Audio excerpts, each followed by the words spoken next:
छत्तीसगढ़ में double engine की सरकार लगातार अपनी योजनाओं और नीतिगत फैसलों से जन सुराज की परिकल्पना को साकार करने की कोशिश कर रही है।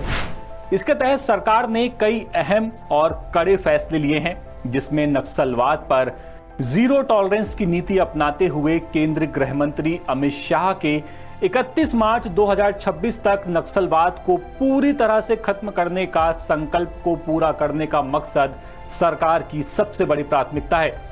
छत्तीसगढ़ के अलग अलग इलाकों में हुई मुठभेड़ों में अब तक 130 से ज्यादा नक्सलियों को मिट्टी में मिला दिया गया है। अब समय आ गया है कि वामपंथी उग्रवाद की समस्या पर एक मजबूत रणनीति के साथ, रूथलेस रणनीति के साथ अंतिम प्रहार किया जाए।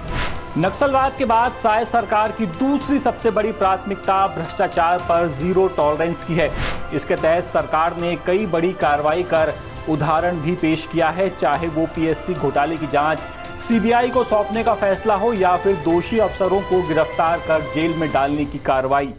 सीजीपीएससी घोटाले में सीबीआई ने पूर्व चेयरमैन टामन सिंह सोनवानी को भी गिरफ्तार किया है।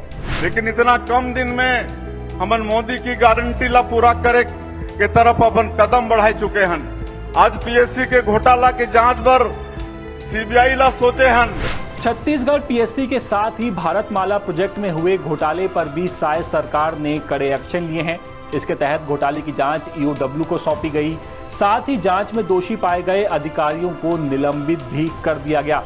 साय सरकार सूबे में निवेश की राह को आसान करने पर भी जोर दे रही है। इसके तहत 350 से ज्यादा रिफॉर्म किए गए हैं।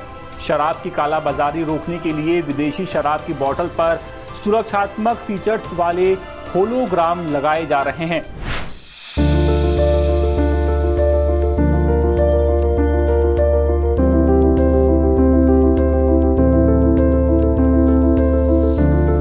साय सरकार ने जनहित में कई और अहम फैसले लिए, जिनमें योजनाओं के सही क्रियान्वयन के लिए सुशासन और अभिसरण विभाग का गठन हो या फिर मीसाबंदी की सम्मान निधि को फिर से शुरू करना, सुगम ऐप के रजिस्ट्री प्रक्रिया को सुगम बनाना हो, पेट्रोलियम खुदरा उत्पादों की दुकानों में लाइसेंस की जरूरत को खत्म करना हो या फिर मंडी बोर्ड की आय का 10% हिस्सा कृषक कल्याण में खर्च करना हो।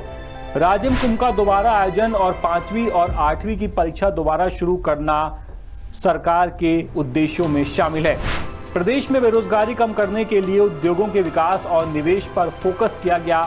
इसके लिए सिंगल विंडो सिस्टम 2.0 के संचालन की व्यवस्था की तो एनओसी मिलना आसान हो गया। यही नहीं, सरकार ने हरित ऊर्जा विकास शुल्क को खत्म कर ग्रीन एनर्जी से जुड़े उद्योगों में निवेश के लिए बढ़ावा देने की दिशा में भी ठोस कदम उठाया है। सरकार की प्राथमिकता प्रदेश में सुशासन की परिकल्पना को साकार करना है, जिसमें उसकी ओर से लिए गए फैसले मील का पत्थर साबित होंगे। ये सिर्फ सरकार नहीं, नया संकल्प है।